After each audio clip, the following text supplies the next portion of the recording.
Franck Leboeuf, il a fait koh en quelle année? Eh bien, il a Ouais, fait koh en 2009. C'était il n'y a ouais. pas si longtemps quand même. Il y a 11 ans à Poum, Mm. dans le nord de la Nouvelle-Calédonie. Et à l'époque, c'est vrai, Franck, on est allez, 10 ans après la victoire de l'équipe de France. On n'a pas gagné encore la deuxième étoile. Tu Mm. as arrêté de carrière peu de temps avant.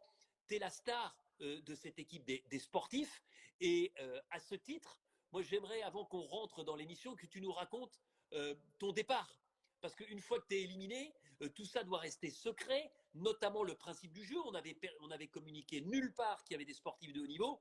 Et Ouais. c'est vrai qu'il y en a certains qui sont plus reconnaissables que d'autres, et toi notamment. Donc il a fallu t'exfiltrer. Raconte-nous. Ouais, c'était assez extraordinaire parce qu'en fait, nous avions fait une tournée avec l'équipe de France en Nouvelle-Calédonie, puisqu'on était au nord de la Nouvelle-Calédonie. Et si mon arrivée a réussi à se faire discrètement, le retour s'est fait encore plus discrètement.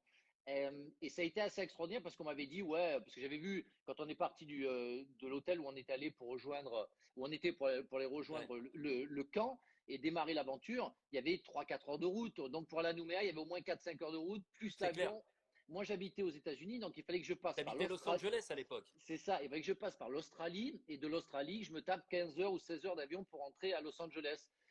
Et donc, quand tu es éliminé le soir, ben, tu as ton débriefing et puis après tu rentres. Là, j'ai eu à manger. Alors, je vais avouer un truc que je disais pas quand j'étais joueur, mais je fumais à la cigarette et je n'ai pas eu de cigarette. Personne n'avait de cigarette le soir même, donc j'ai pas fumé, ce qui était plutôt pas mal. Ouais, Et en fait, compte, j'ai arrêté depuis. Hein. ouais. Et je me suis retrouvé tout seul. Et en fait, il y a, même si je me disais, parce qu'on va en reparler, j'avais le théâtre et tout ça, je me disais, bon, j'ai fait que 5 jours. Je me dis, mais quelle aventure. J'ai séché, j'ai rien bouffé depuis 5 jours. Il faut que je fasse le topo. Mais j'avais une dalle, j'ai mangé le soir même comme jamais j'ai mangé dans ma Eh vie. ouais. Puis je me suis couché et le lendemain, un hélicoptère m'attendait. Et là, j'ai eu le plus beau voyage en hélicoptère. Imaginez-vous à côté des plages de Nouméa, enfin de toute la Ouais. Nouvelle-Calédonie pour descendre dans le sud.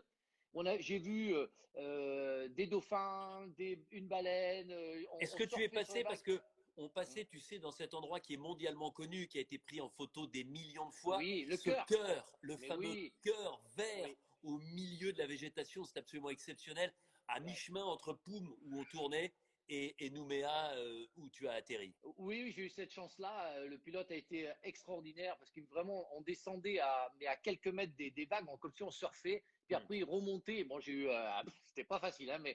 mais j'ai vu ce cœur magnifique, cette image, euh, cette carte postale mondiale que tout le monde connaît. Ouais. Et puis, Kumba, qui est une véritable encyclopédie, me dit le cœur de veau. Voilà. exactement. Pour le bœuf, c'est pas Voilà. mal le cœur de veau. Et, euh, et puis après, et donc je suis arrivé dans un hôtel. J'ai dormi dans l'hôtel où j'avais été au départ. Et là, j'ai un monsieur, grand businessman australien, qui me dit tu rentres avec moi. Si tu rentres avec moi. Oui, j'ai un avion privé. La prod de TF1 a fait à la grande classe. Tu as un avion privé, on rentre en Australie en avion privé. Waouh! Et j'avoue, franchement, je l'ai fait une fois dans ma vie, Ouais. l'avion Donc, privé. tu as fait Nouméa-Brisbane. Nous, mais à Brisbane, en avion privé. Arrivé à Brisbane, il y avait le genre spring break pour les Australiens. C'est-à-dire quand tous les jeunes viennent faire la fête et tout ça. Ouais. Donc j'ai fait la fête avec eux, mais en étant complètement décalé et décalqué, et j'ai mangé 5 fois. Et le lendemain, je suis rentré à Los Angeles, et bien sûr, 3 jours après, j'étais complètement malade parce que j'avais trop mangé trop vite. Ouais, parce que pour les sportifs de haut niveau, hein, vous avez l'habitude d'être réglé comme du papier à musique, au millimètre. Et comme le dit en plaisantant Bichente Lizarazu, la plus grande difficulté, et Ouais, c'était le cas notamment pour Jamel Bourras, mais il m'aurait donné toute sa fortune contre un bout de sucre à ouais, l'époque, c'est quand même la bouffe. C'est la gestion de l'absence de nourriture sur ces ouais. 3, 4 premiers jours qui sont les plus terribles, quelle que soit l'aventure. C'est vraiment terrible parce que c'est tellement soudain. Il faut savoir que, parce que les gens m'ont posé la question après, mais c'est vrai, vous ne filez pas à bouffer, allez, raconte pas des bêtises. Et on a une fouille du corps avant de partir sur le bateau. C'est ce qu'on a eu. Parce on a eu un petit déjeuner avant de partir, qui est très tôt. Et après, on a une fouille du corps. Et il y a le camp, pour raconter un petit peu les Ouais, coulisses, il y a le camp des caméramans, il y a ouais, de tous les gens qui sont là, qui est beaucoup plus loin sur l'île. Et moi, je l'avais découvert. Et ouais, j'avais vu du coca et un paquet de biscuits ouais. sur la table du camp où on ne pouvait pas rentrer. Et j'ai Alors, chopé Jamel. si je Ouais. peux me permettre. Ouais. Au bout de 2, 3 jours, j'ai dit Jamel, viens, on va rentrer dans le camp, on va piquer du coca et des gâteaux. Et là, on est tombé sur un néo-calédonien qui devait faire 120 kilos, un monstre, un monstre. Et là, mais nous, on avait faim. Et il me voit, il dit oh, Franck Leboeuf, comment ça va? J'ai dit non, non, il n'y a pas de Franck Leboeuf. Moi, j'ai faim, là, je vais rentrer. Il dit non, tu peux pas rentrer, faites pas ça, je vais me faire virer. Ah Je dis mince, non, non. on Il dit est non, mais non, on bloqué a là. faim, tu comprends pas. Ah, pardon. Et j'ai dit, en fait, je lui ai dit, si tu me laisses pas rentrer, je vais te manger. Le mec faisait 120 kilos. Ouais. Et en fait, on n'a pas pu rentrer. Mais non, mais non, mais Même Jamel n'a pas pu y aller parce qu'il en a eu non, trop peur. Le mec, et même un ça champion olympique de judo, etc. ouais. Ça, il faut bien faire comprendre, et c'est intéressant ce que tu dis, parce qu'on essaye de raconter un peu aussi les coulisses, c'est que Mm. sur l'île, il y a évidemment un endroit Ouais. où les caméramans posent leur matériel, où l'équipe médicale, parce qu'il y a 24 heures sur 24 un C'est ça. infirmier qui vit sur place, avec Ouais. des gens qui contrôlent la zone pour que personne ne puisse évidemment y accéder. Et vous doutez bien que ces gens-là qui vivent H24, qui n'ont pas décidé d'être aventuriers de koh eh bien, mange. ils mangent, ils boivent, et donc cette zone-là est extrêmement sécurisée. Et des C'est petits vrai. cocos comme toi, eh bien évidemment, ça ne rentre pas, même quand on a avec soi, comme garde du corps, un champion olympique de C'est judo. vrai. Ça va Donc pas passer. les gâteaux et le coca, vous l'avez simplement rêvé. Mais c'est ça. Mais c'est vrai que c'est un moment compliqué.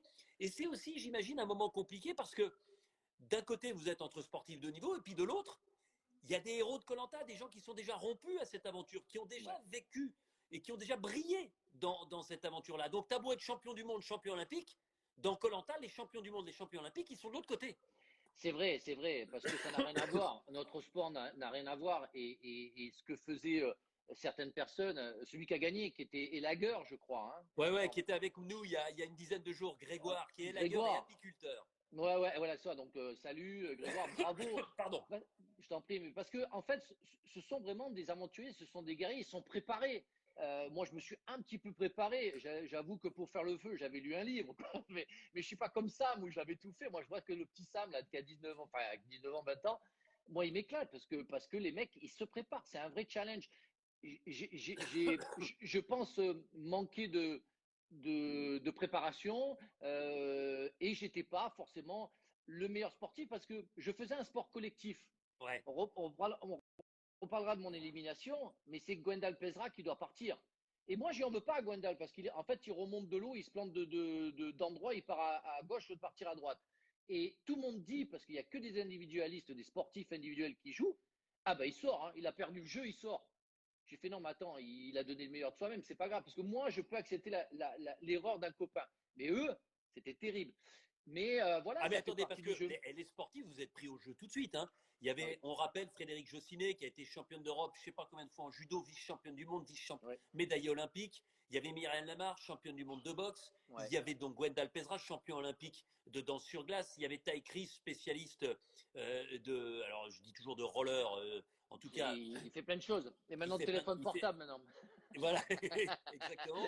Il y avait toi, et puis il y avait Jamel Bourage, champion Ouais. olympique de judo, on s'en souvient, à Atlanta en 96, enfin on s'en souvient. Il y avait Betty aussi qui n'est pas restée Et longtemps. Betty Lise qui a été, je ne sais même pas si elle n'est pas encore, record woman de France du triple saut, voilà, et qui a une belle histoire. D'ailleurs, j'en profite pour vous le dire. Betty Lise, elle s'est inscrite dans un koh classique, dans un koh normal. Ouais. Elle est dans le casting final. Sauf que malheureusement, moi je connais très bien l'athlétisme, je connais Betty Lise parce que j'ai commenté l'athlétisme pendant longtemps et à l'époque, le but c'était quand même de prendre des gens qui étaient totalement vierges de toute expérience de sport de haut niveau, etc. Ah ouais. avant. Et donc, j'avais moi-même appelé Betty en lui disant, Betty, écoute, on ne peut pas te prendre parce que c'est réservé à des anonymes complets. Elle l'avait compris, mais je lui avais dit, en revanche, si un jour on fait un Koh-Lanta avec des sportifs de haut niveau, je Ouais. te garantis ta place. Voilà. Bon, ça n'a pas duré très longtemps. Betty était repartie à la fin de la première Je émission. pense je sais pas si elle était moins bonne nageuse que Ahmad, mais on était dans les mêmes, dans les mêmes niveaux à peu près. Ahmad que je salue. Waouh, j'ai souffert avec toi, Ahmad. Hein. Oh la Ouais, bah, vache. on va en reparler on va en reparler tout à l'heure. Mais non, alors, je tiens à préciser, parce que comme j'ai toussé 2 fois, il y en a qui disent, ça y est, Denis, il a le coronavirus. Ah, J'espère ne pas l'avoir. En tout cas, sachez que moi, je suis sujet à un truc qui m'emmerde prodigieusement en ce moment, qui n'a rien à voir avec ça. C'est le pollen. C'est ah oui. ce qu'on appelle le rhume des foins et je suis malheureusement allergique. Donc, de temps en temps, je tousse un peu. Mais Ouais. rassurez-vous, pour l'instant, je touche du bois en même temps que je vous parle, la santé, ça va. Ouais.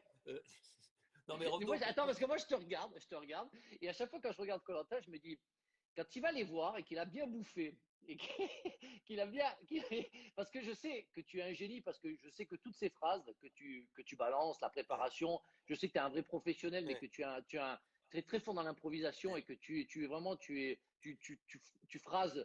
facilement. Je te regarde et je me dis, mais est-ce qu'il passe du bon temps pendant 2 mois ou est-ce qu'il souffre quand même un peu pendant 2 mois? Mais non, mais moi je passe du bon temps, je vais te dire.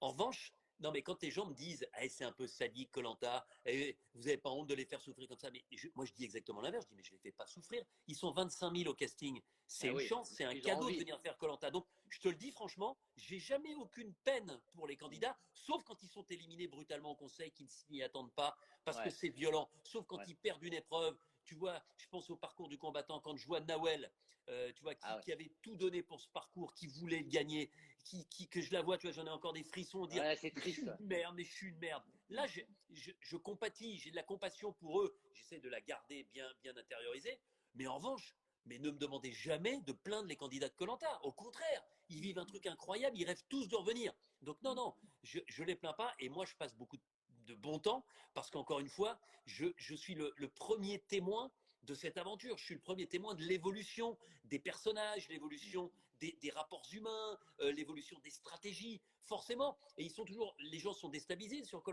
parce que les équipes qui sont autour de moi sont tellement formidables que à l'instant T, je sais tout. Donc C'est on a l'impression que je extraordinaire. vis avec eux. On a C'est vrai? l'impression que je vis avec eux parce C'est que vrai. on me donne de manière extrêmement méthodique toutes les informations nécessaires.